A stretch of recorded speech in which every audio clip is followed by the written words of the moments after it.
Hey everybody, welcome to Dev Empathy Book Club, where we inspire each other to become better developers and better people by building our empathy skills. So at this point, we're going to go over the first half of Difficult Conversations, which is the book we've been reading recently, and kind of cover roughly the first half of the book. And it's been an interesting, I don't want to say read because I've been making listen to the audiobook, but it's been a good listen the last couple of weeks. I've been kind of diving into some of these first couple sections. So Ariel, what are your like kind of intro thoughts into the book? This was an interesting one for me. So my initial, I guess, instinct as I started reading this was that there was going to be a lot of overlap with nonviolent communication, which we spoke about. That was our first book, and I wasn't wrong in that respect. There was definitely a lot of overlap, but the place that this book comes from, I think, is kind of answers one of the questions that we had, which is how do you present the ideas of nonviolent communication to, let's say, a more academic audience, an audience that's more interested in kind of logical ideas and maybe doesn't want to buy into the whole moral framework that comes with nonviolent communication. And I think we also all agreed, all those of us who are on the panel, was nonviolent communication does actually present a certain a certain kind of moral way of thinking about the world that I don't think any of us were comfortable with, and we still got a lot of value out of the book. But that can be a real blocker to a lot of people for accepting the good stuff that we find in there anyway. And I think Difficult Conversations really addresses that. It comes out of the Harvard negotiation project. It really is coming from a very academic place. It kind of, I mean, it's hard to crunch data in terms of these things, but as much as they could, I think they were crunching a lot of data, doing a lot of case studies, and coming up with some really clear conclusions. It also goes in many ways a lot further than nonviolent communication ever did. It results in the book being a little bit more of a difficult read. You have to take it a lot more slowly. Couldn't rush it as much as I did with nonviolent communication, which again, pros and cons. It makes it a lot more difficult to digest. It means that reviewing it is going to be also a lot more complicated. But at the same time, it also means that it has the capacity to dive a lot deeper into some of the issues and take a lot more nuanced stands that nonviolent communication was not able to, because of the kind of brief guidebook approach that it took. And I realize I'm being a little bit unfair to nonviolent communication because there's about 20 other books that Marshall Rosenberg wrote, which I think did dive a lot into some of these issues. But so not to take that too far. But yeah, that's kind of mostly what I got out of it, was just taking those ideas, but going a lot further with with the complexity and the nuance that's involved in thinking about interpersonal relationships. Yeah, I mean, I was going to bring up nonviolent communication as well, so it's good that we can kind of start it. We can kind of move past it. So I definitely couldn't help but draw parallels and contrasts to that book. I'd be very interested to see what it'd be like reading these in reverse order, like reading nonviolent communication after this. One thing that I touched on, I was talking to my partner about, was like, to me, nonviolent communication always felt like, even though they say you could do it, you don't have to have the other person doing it. It felt like it helped the other person knew what you were doing.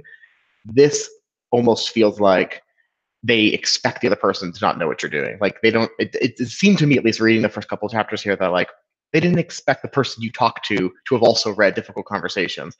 But a lot of nonviolent communication was like, well, once you get the other person to understand how you're doing nonviolent communication, then they'll do it with you. And then that can be difficult. And that can be tricky.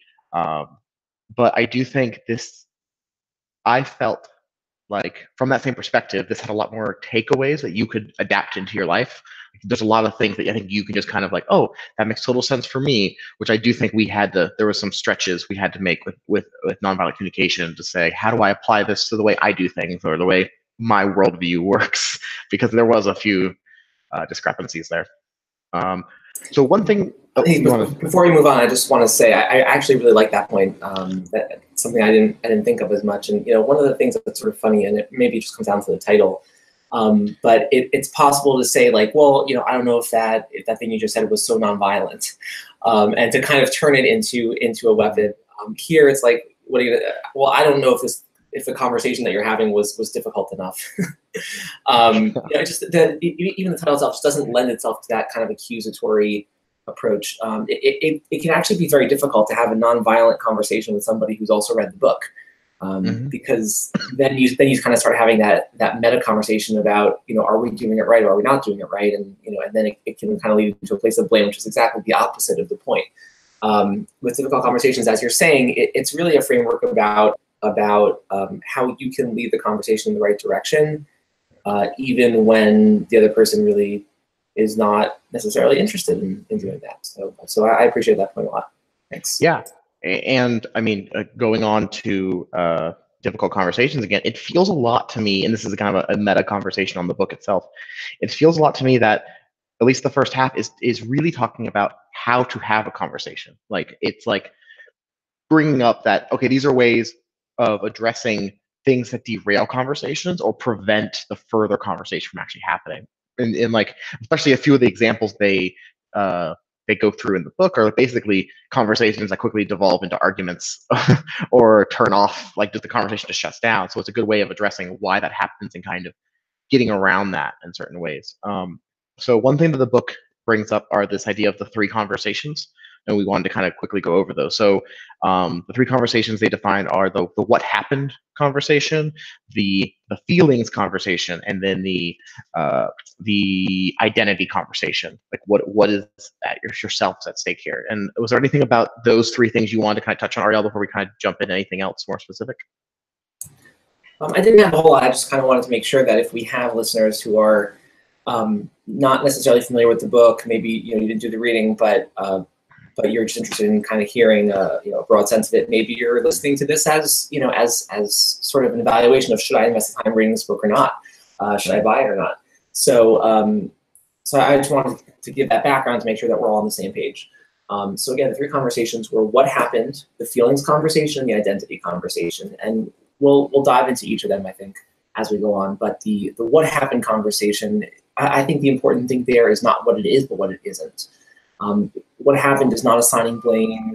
It's not about figuring out who is at fault here and who is not at fault, and and trying to paint yourself. It's not a debate, right? It's an opportunity for learning. And so it's saying that I have a certain set of data, and you have your set of data, and rather than immediately taking my own perspective on the situation and deciding what that means about all people involved, and invoking all those judgments, instead saying, let's just understand what happened. Let's share our data with each other. Let's be open about it, and let's figure it out. So it's, sorry, go ahead. Oh, I was gonna say, yeah, that brings up a really good point that I like just from the beginning of the book, was this idea of conversations aren't zero-sum games. I think it's very common, especially in difficult conversations, for people to feel like they have to be adversarial from the beginning. Maybe not even violent in the NVC kind of way, but in this sense of, I know what I want to get out of this conversation, and I'm going to present my side of it, and then I'm going to defend it, even if the side isn't necessarily the opposite, right? Like you said, the 2 different sets of facts that kind of blend together. So I really like that, this way of just like, you can kind of just rephrase your own thinking when you go into a conversation with someone, that I'm going to be telling them, my perspective on this, but we're not going to be going over who's right. We're going to go over how do we move forward, because who's correct is very, very rarely the actual crux of the conversation. Yeah, and I think that does bring us to kind of the solution that they offer, which is what they call the AND stance, A-N-D stance, which is essentially saying that, well, I'm right and you're right, and that's okay. It doesn't mean that we're all right in terms of how we judge each actor in the situation, but it does mean that we both bring in some truth about what happened.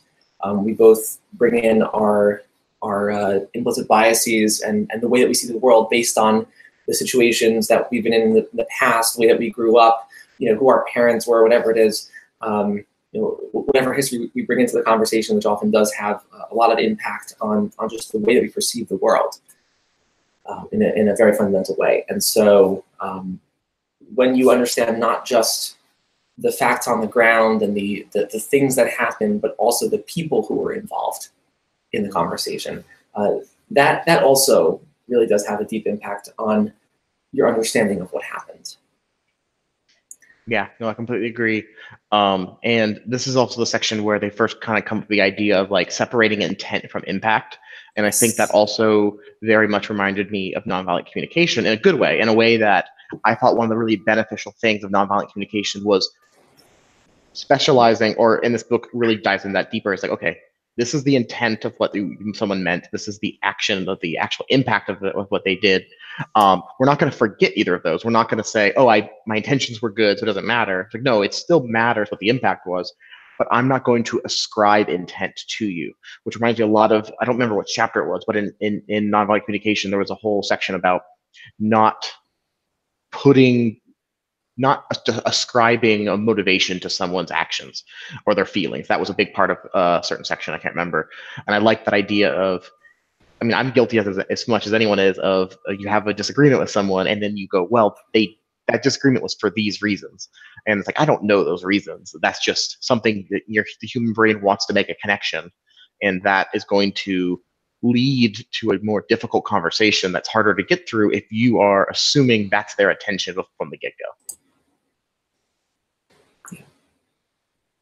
One thing I think which maybe distinguished this book from nonviolent communication is, nonviolent communication basically said intent almost doesn't matter, because the bottom line is the impact that your actions had. And I was always kind of back and forth about that, because you're right. It's true that your intent doesn't impact me. My intent doesn't impact you. It's the actions that we do that have the impact. But at the same time, as Difficult Conversations points out, like, we're human beings, we don't really work that way.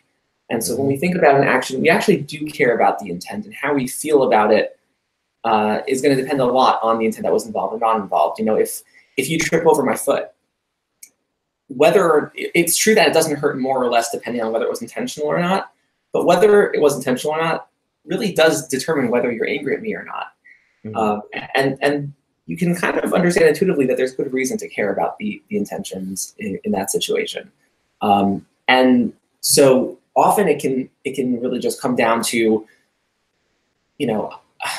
I just don't appreciate the idea of inflicting pain on other people, and maybe we can have a conversation about that. But sometimes, like, no, I really just don't care about you, and I just did it to be mean, and that happens.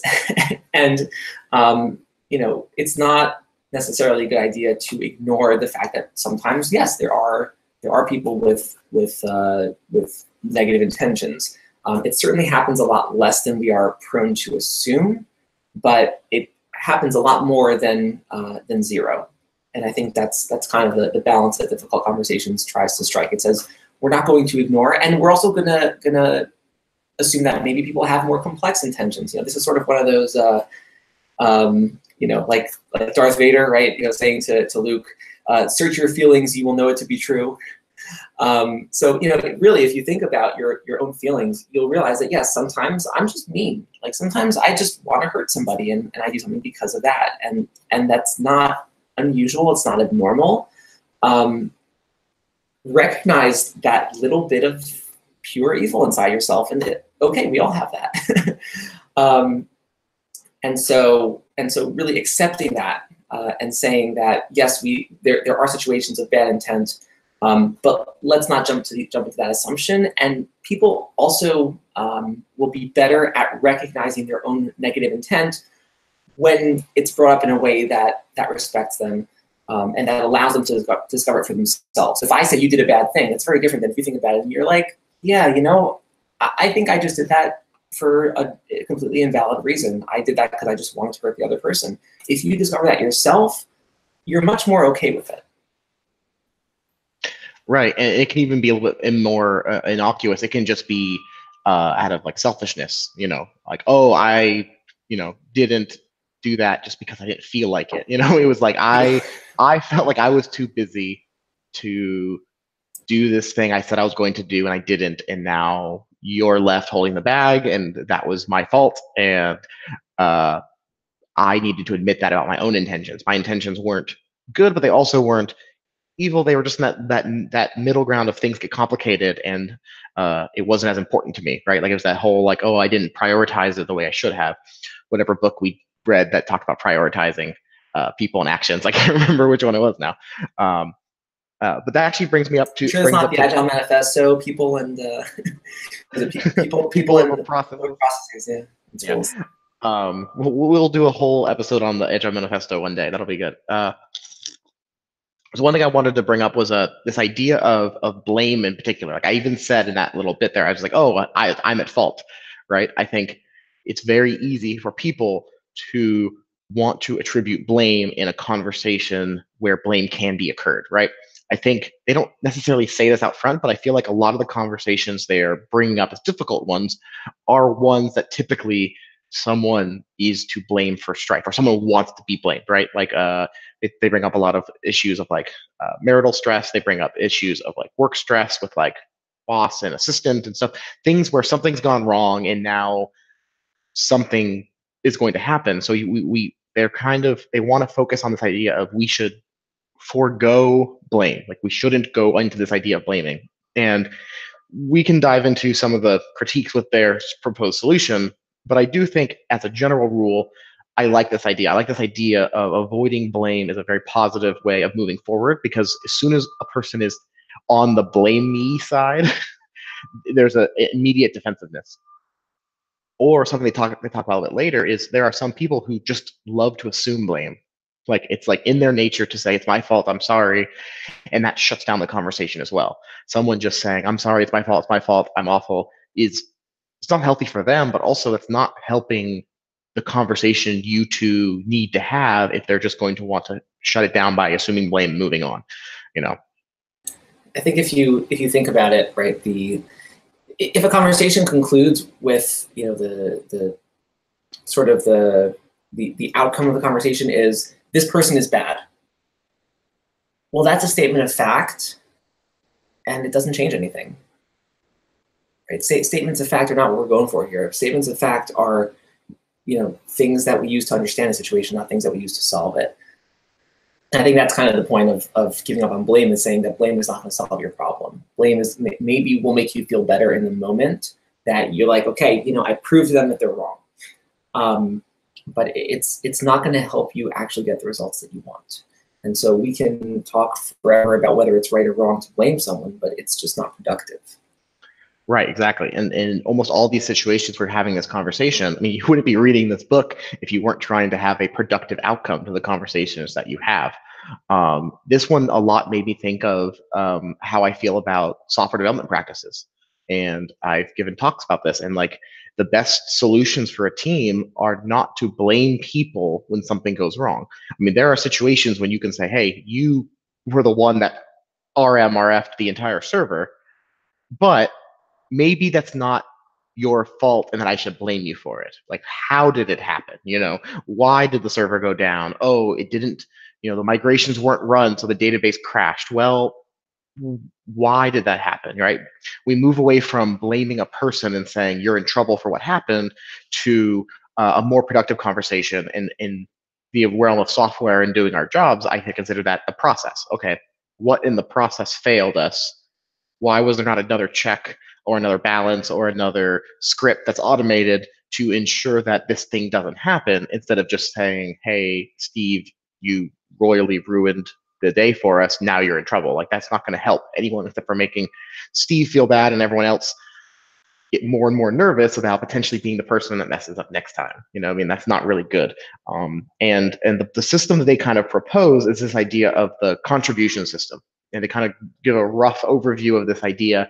The idea is, okay, imagine like it's kind of like it's called partial faults is what I kept thinking of it in my mind. It's basically saying everyone, including people not involved in the conversation, contribute in some degree to the conversation at hand.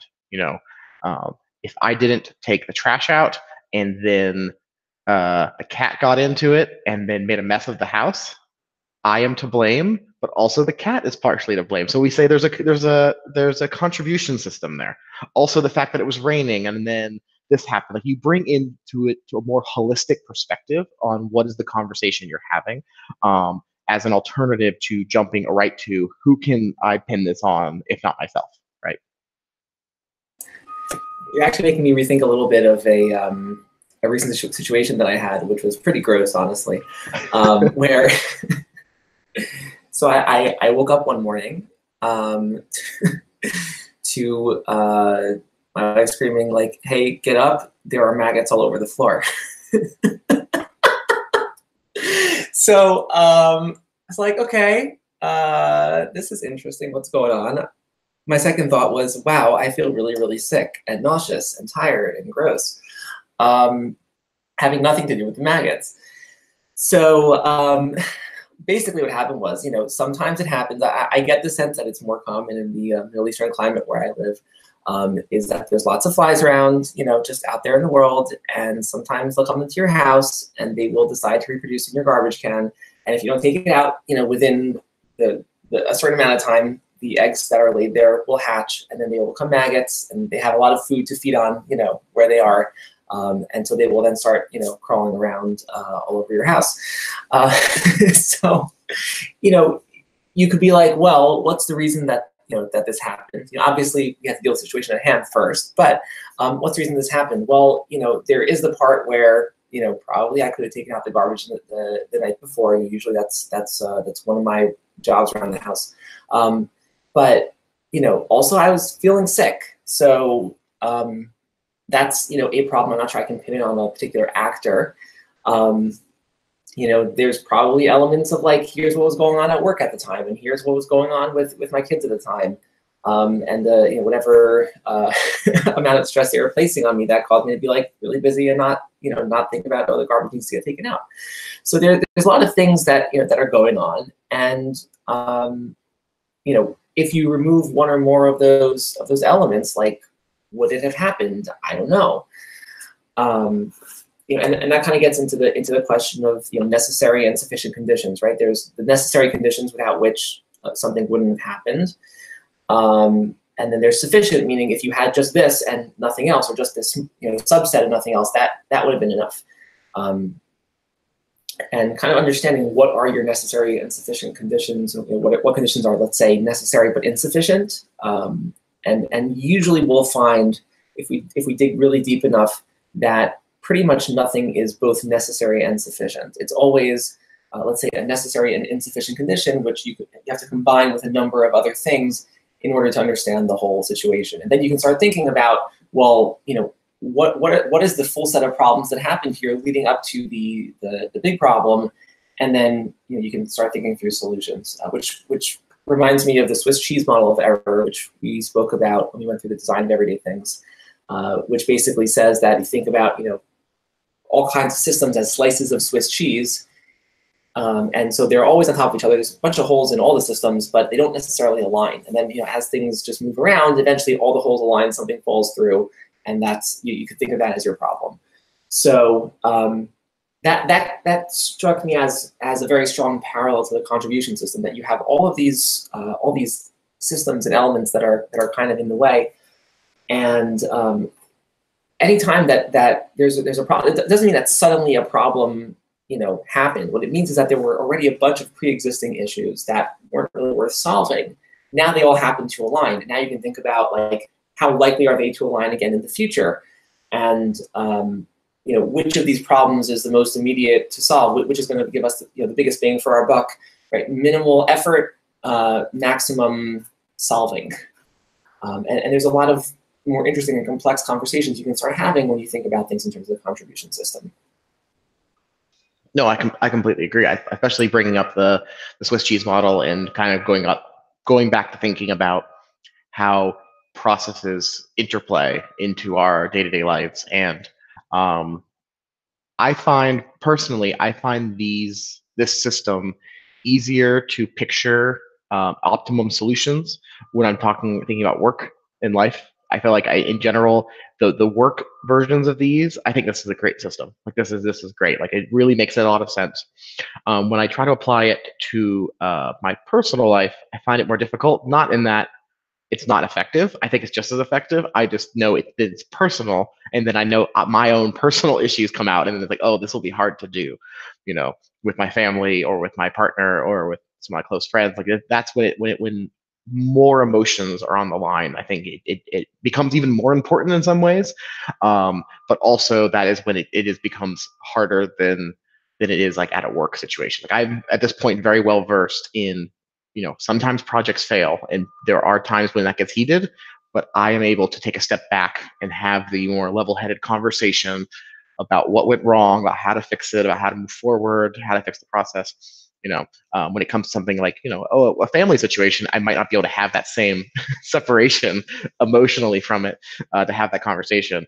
But before we move on to the from the contribution system, I think, Ariel, you brought up some good thoughts on potentially some issues with the contribution system. Before I kind of hand it over to you, I'll kind of cue you up for that, which was a few of the examples in the book. Like they talked about someone being mugged at one point as one of their examples, and I think my brain went to the same spot yours did, which is, victim blaming is a very bad, dangerous thing we already have today in society with our blame we have. Like, even though we don't have a contribution system in like the greater, societal way of thinking about problems, people still like to say, oh, well, it was the victim's fault for this thing that happened to them.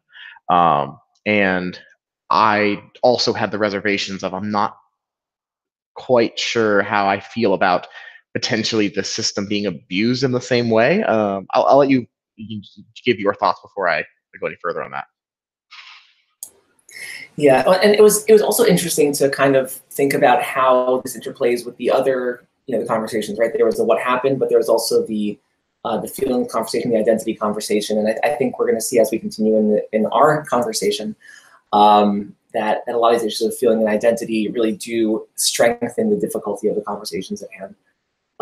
So just, a couple of kind of sentences I thought up in my head that you might expect to hear on, I don't know, a talk show, often a politically oriented talk show. So something like, if you don't want to get robbed, don't go on a week-long vacation and leave your house unlocked, right? Let's say someone, again, like left their house unlocked for a long period of time and they got robbed, and so someone said, oh, well, it was their fault for doing that. Probably we're like, well, yeah, but it's also probably the fault of the thief for going ahead and robbing their house. We might not feel as strongly about it. Then there's a sentence like, if she didn't want to get raped, she shouldn't have gotten drunk at a college party. And that probably brings out way stronger emotions, right? And I don't think that's because of that one statement is more right or wrong than the other. When you think about it, they're basically the same statement. It's that one statement has much stronger issues of feelings and identity involved with it. The crime is a lot more personal. But I just think that it's important that we remember that there's a whole spectrum of ideas. And if you want to even push it further in another direction, I didn't like write this down in my notes beforehand, but something I was thinking about was, if you didn't want to get murdered, you shouldn't have, gone on a jog late at night, in an open carry state, right? Like that probably we wouldn't hear anywhere. And again, they're all really the same statement, which is just kind of interesting to me to think about. But the question is ultimately like, at least whether we are uncomfortable with all those statements or only a subset, and that's probably going to vary from person to person. But we're sensing that there's something wrong with that whole way of thinking, right? And I think the place that I've come to with it is that the contribution system really is not about reassigning blame, but it's very easily misused for that. So the whole idea of the contribution system is like, let's avoid the blame question entirely, because our job right now is not to punish people. Our job is to solve the problem in the future. So, if I was going to take and I'm going to specifically choose the rape example, just because I think it's one where there are heated discussions of that a lot, and maybe it's an opportunity to see how we would take a very difficult and very public conversation. And analyze it through this lens, obviously at the risk of someone digging this up at some point and quoting a piece of it and disagreeing with it strongly. So I accept that that risk right now. Maybe we should content warning this section before we go any further. That's possible. Yeah, that is possible. I should probably make a note of it on the video notes. But I'm not going to get too detailed or anything. But essentially, the way that I understood what the book was describing is we're not shifting the blame at all, right? The blame is squarely on the shoulders of the person who did something that was morally wrong, right? There's nothing morally wrong with taking a jog, or with going to a party and getting drunk, or with leaving your house unlocked, right? All of those things are not moral choices, right? We can debate, however, in whatever form we want to, with whoever we want to, about whether they are wise choices, and reasonable people can come to different conclusions about that. But what is very, very clear is that it's not a moral choice. What is true is that if you want to empower people with the ability to make clearer decisions about the risks that they're exposing themselves to, that's where the contribution system can be helpful. It doesn't mean that you then have license to go on a talk show and talk about how, oh well, it was all the victim's fault. And I think that's kind of where victim blaming comes in. It's where you're assigning blame, right? It's useful as a tool for thinking about how to make things better in the future. And maybe the answer is, I don't think I did anything. I don't think I did anything wrong, but I also didn't do anything that was not taking on a reasonable risk. So fine, that's a perfectly reasonable decision, and no one should question that. If someone and conversely, if someone says that's a risk I don't want to take, that's also something that nobody should question, right? Because it's not a moral choice. It's just a question of risk versus reward. So I don't see it as being particularly different than, like, do I want to bootstrap a startup, or do I want to stick with a company that's that's like a big established corporation where I'm going to have a nice steady job. It's just a risk versus reward thing, and people are entitled to make different decisions. And I don't see why, but I think that the contribution system just helps you kind of be honest about, given the way that society is. And by the way, in terms of the Swiss cheese model, right? The way society is part of that Swiss cheese, and for sure we should focus on closing that hole as well, because we see that there's there's a lot of assault that's happening. So fix that and decide if you want to take other risks as well. And that's something that I don't see why anybody should question. Yeah, and I think it's worth bringing up that, like, this framework is for personal conversations, or at least one-on-one conversations with people. So it definitely makes a lot more sense when I am talking to you and you are talking to me about a thing that has happened between us, and we are attributing things that could have happened in this situation, as opposed to applying it to society as a whole, right? I think that is a good indication for where I would most likely feel comfortable applying it. Especially, like, as you said, like, society is part of that Swiss cheese model. Society is going to inform the way people use and abuse certain aspects of any system that gets applied. So until you have greater societal change, any framework or system we try to apply is just going to be used to reinforce the status quo until that's changed, right? So that always gets a little bit tricky to go around. But I can use that as a little bit of a segue to the second type of conversation. So we kind of just touched on some overarching things. We were also talking about that first conversation, which was the what happened one. But going on from there, the second conversation that they talk about is the feelings conversation. And this kind of goes on to, touching on your feelings specifically, and how they affect you and how they affect the conversation. And I'll let Ariel go a little bit into how you felt about this conversation about feelings, and then I'll round out with my own feels. Sure. So there's one line that I thought just really stood out to me, which is whether or not it makes sense you are. In other words, we have a lot of, I would say, emotional baggage around our emotions. Essentially, like, like big men don't cry, or there's a whole bunch of emotions in that in that whole whole bag probably as well.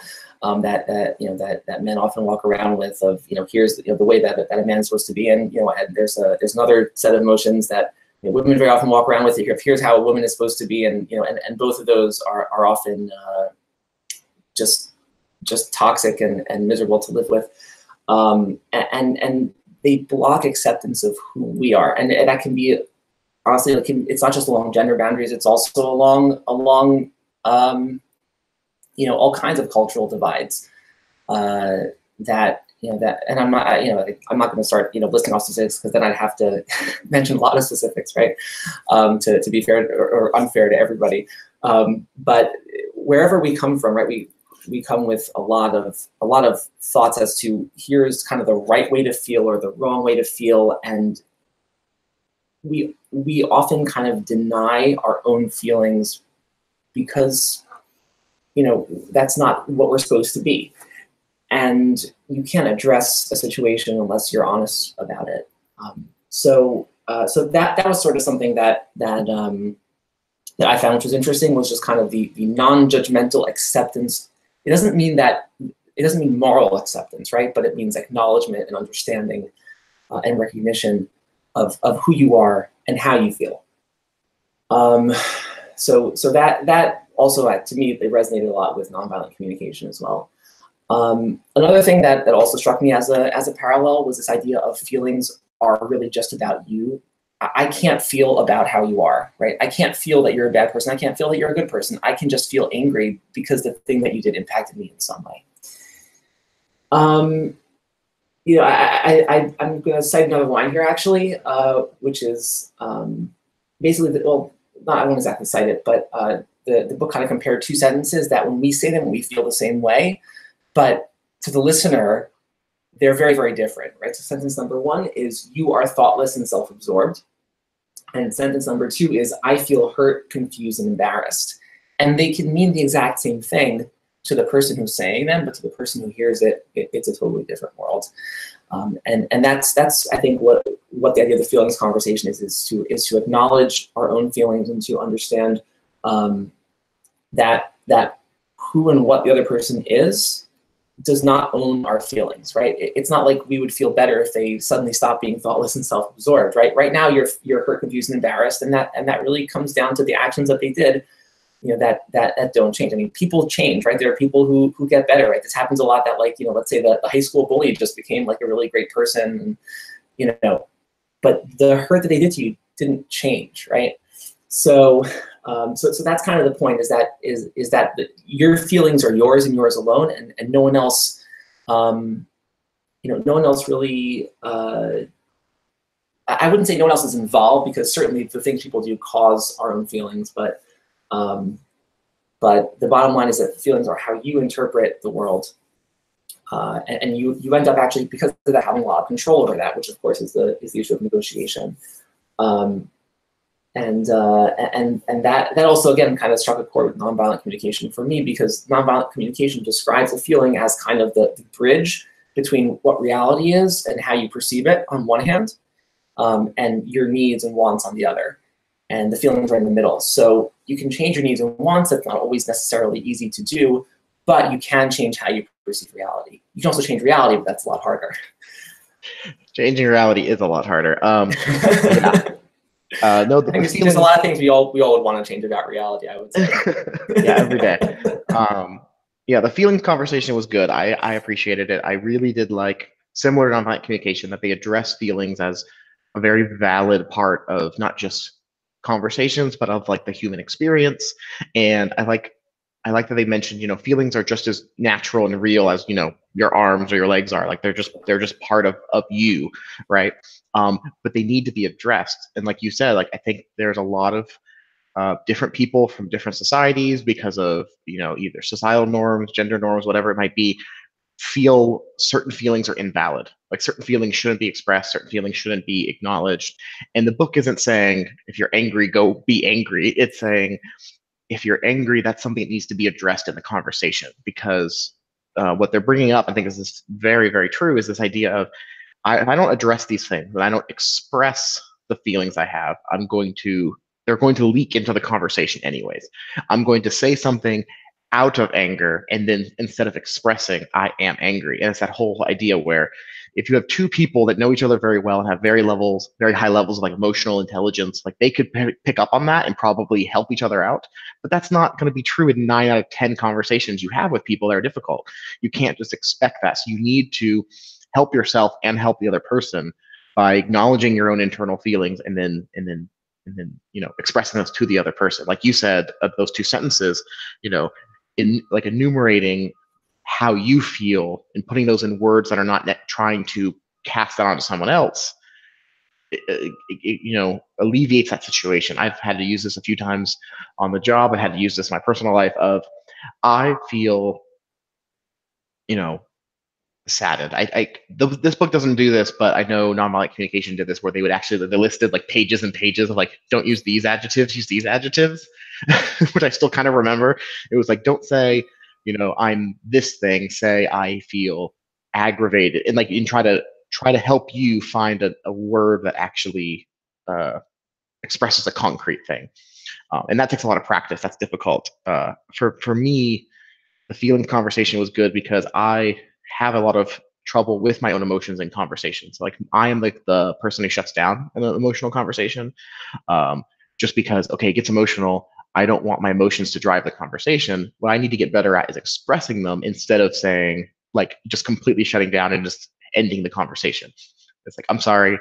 And my go-to is to just remove myself from the conversation so I can get my emotions under control, so to speak. Like, I don't really have anger issues, but whenever I feel any type of emotion, that's my go-to. And that's not a very healthy thing when some difficult conversations come up. So I've been trying this the last couple of months, this idea of expressing forthright, I feel X, Y, Z way about what we're talking about for these reasons. Let's move on from there. And I found it to be, in the times I've been able to do it successfully, very helpful, a very helpful framework for at least letting the other party know where you're coming from, and then you can move forward from there with that being kind of out in the open.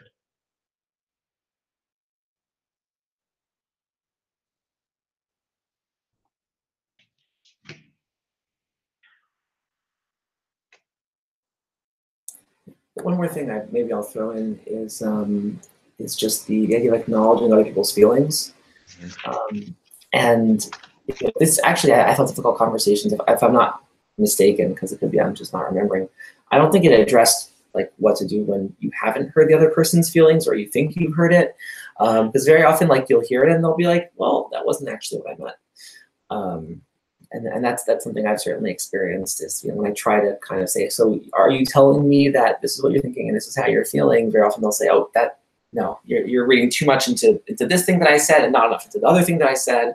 And they'll explain it again.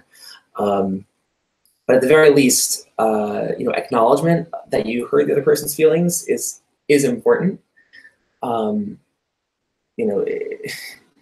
It's like, right, I always talk about the difference between TCP and UDP, right? UDP is like you're sending off messages and you're hoping someone gets them, and like way too much of our conversation is like that. Very often you kind of need to stop and say, like, okay, was that message received? Or you need to tell the other person, hey, I received your message. That's extremely useful.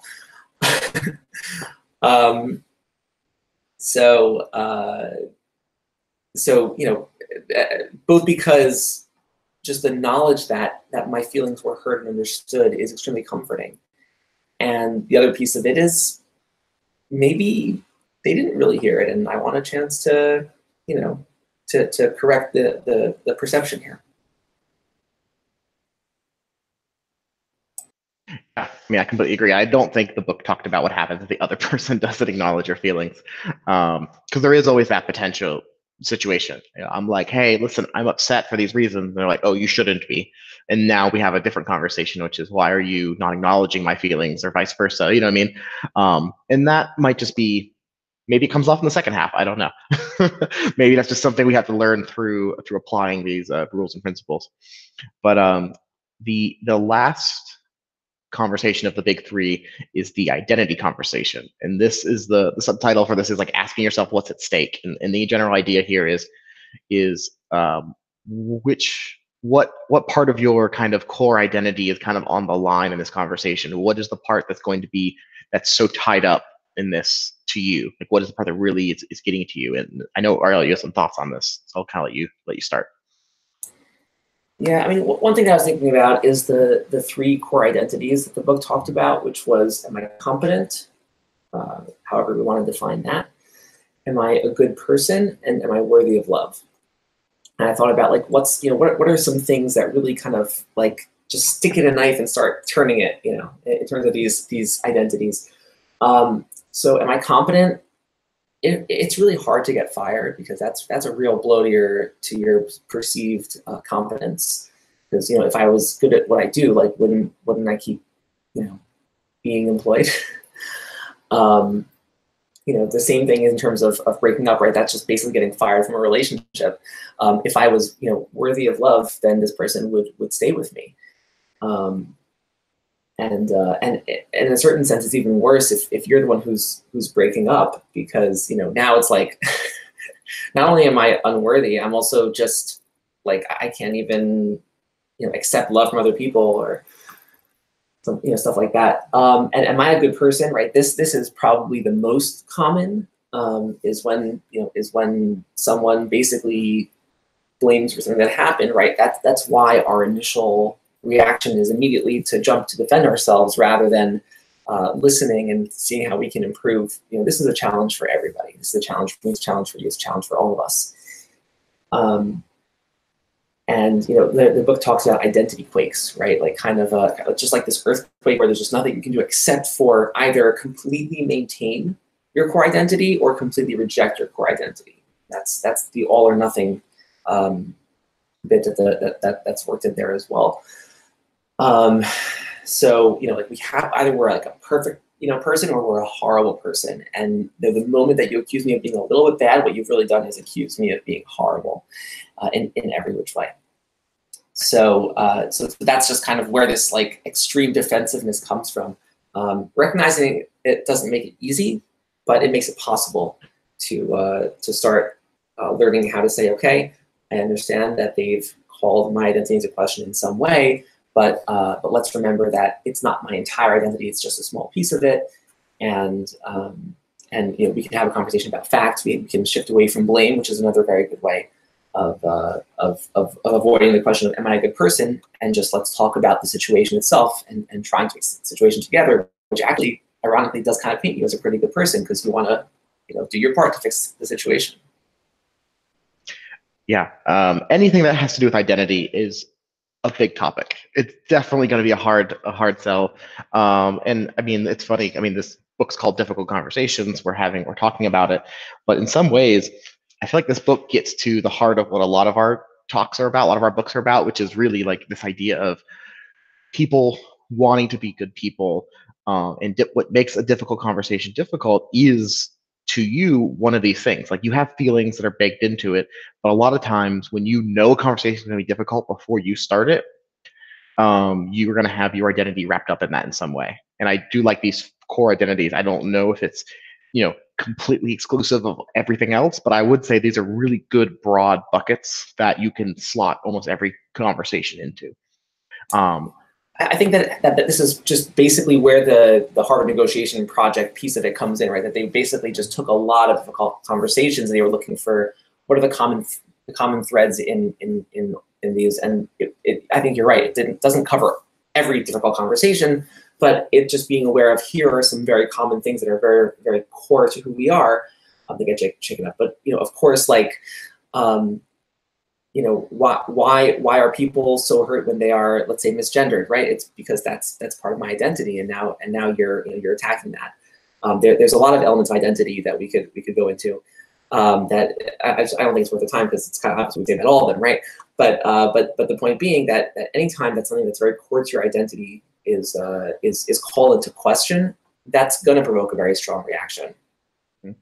I mean, you're poking a bear with whichever of these identities that you're trying to attack here.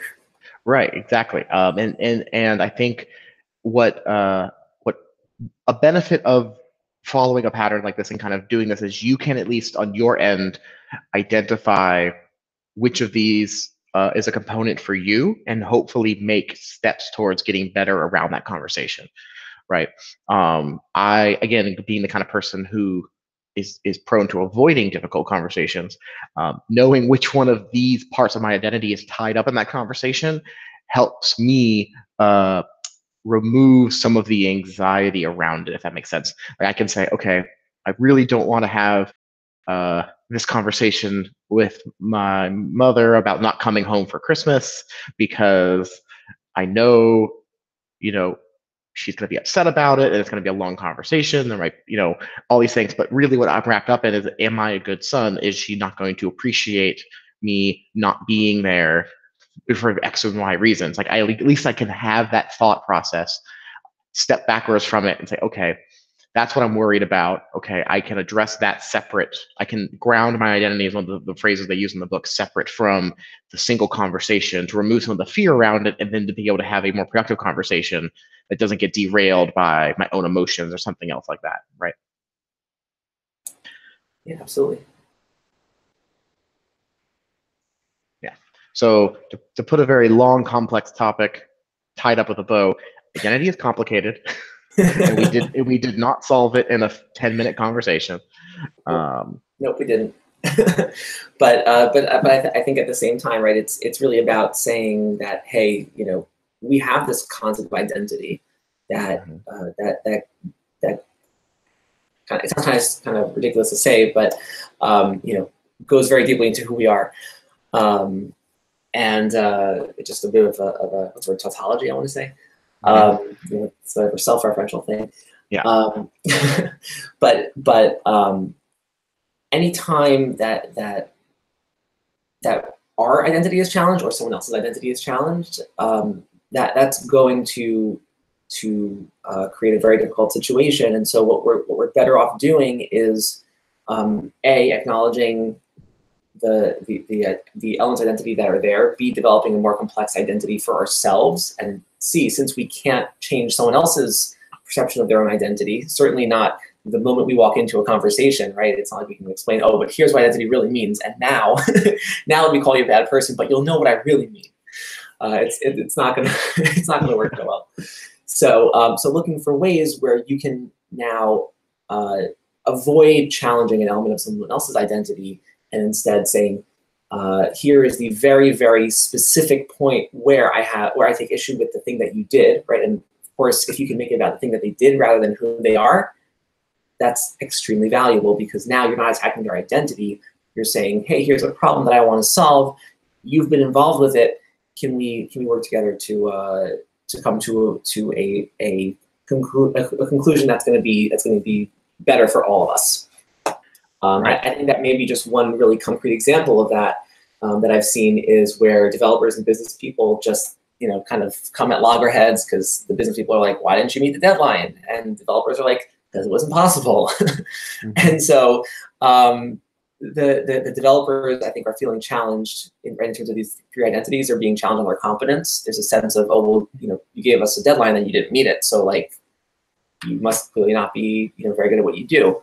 And even if that's not what's meant by the business people, right? But that's what I think the developers are hearing. And so there's this inclination to like defend yourself rather than saying like, let's look for that and stance. Let's look for a way to see both sides, understand what both sides care about, and this deadline's already missed, like it's gone, right? It's in the past. But next time that we create a deadline, let's understand why we're making that deadline.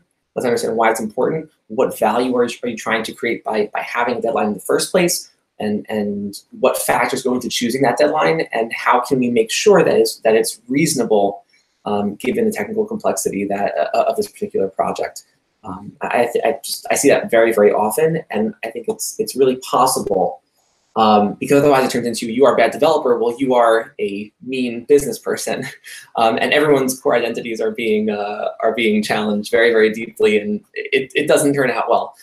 So if we can really make it about you have things that you value, and they're not necessarily the same things that I value, and let's talk about why that is, and the things that we're trying to create by prioritizing this over that, or that over this, that could be a much more productive conversation that results in everyone getting a better outcome. Yeah, no, I completely agree. I think again, bringing it back to, we have difficult conversations, or they are difficult because they're normally with people we want to have conversations with again in the future. They're people we either have to work with every day, or they're clients we want to keep, or they're family members, or they're our partners. And I think I can't remember what part of the book it was in, the downsides of an audiobook, it all kind of blends together. But there was one part where they're talking about, failing to have these difficult conversations or having them end abruptly is a road like towards a broken relationship, like not meaning a romantic one, just in general, a relationship that isn't going to go where it should because their things aren't being conversed the way they should be. I'm paraphrasing basically, but the general idea being, yeah, it's true. If you have, this reminds me a little bit of Radical Candor. If you have an employee who it's too difficult to tell them they are doing a really bad job, eventually you're not going to talk to that person at all, because every time you're around them, you're going to think of how you can't stand that they do their job wrong. And then they're going to have to get fired. And it's going to be much worse than it could have been otherwise. I don't know, I've definitely seen this with friendships before, where a small divide in a friendship, no one wants to address it. And it gets bigger and bigger until those two people never talk to each other again. And then that was just something where they never wanted to have a difficult conversation earlier until it grew out of control. So I think reading this, having this as a framework, is a good way of starting this as something we can start working into our processes, our work processes, our home processes, whatever you want to call them, work into our lives. And at that point, I think we're about good for the first half. Is there anything else you wanted to say in wrapping up? I think I'll keep it there. Basically, I think we went through a lot, and there's just still like a ton to digest for me personally. I'm looking forward to reading part 2. It wasn't exactly part 1, part 2, the way it was throughout the book, but part 3 is basically about finding the points of learning in the conversation. Which sounds like it's going to be a lot more practical. It's called Create a Learning Conversation, and it seemed like it's a lot more about practical techniques above theory, which is going to be interesting to see how one leads into the other. And of course, there's the 10 questions people ask about difficult conversations, and some of them were things that really did appeal to me. One thing which I'm particularly interested in is there's going to be one about what if the other person really does have bad intentions, and that was sort of a a question that was always in the back of my mind, is like, yeah, like the reality is people sometimes have bad intentions, and unlike the sort of idealized world of nonviolent communication where we want to kind of believe everyone always has good intentions, sometimes our intentions really aren't so nice. And so we saw a little bit of how difficult conversations addresses that, but I'm really curious to see more. Because there are bad actors out there. We have to have a reasonable and effective way of dealing with them to keep it safe for everybody else. Yep, we'll always have to make that assumption. Okay, well, in that case, I think we're good. So we'll be returning at some point in the future to cover the last half of the book. And what I would like to say is thank everyone for coming and joining us and watching this either live or watching this later. You can stay updated about all of the Dev Empathy Book Club events by following us on Twitter @DevEmpathy. And of course, don't forget to join us on Slack using the link on our site, devempathybook.club. Looking forward to interacting with you and growing as a community as we become better developers and better people. All right, see ya.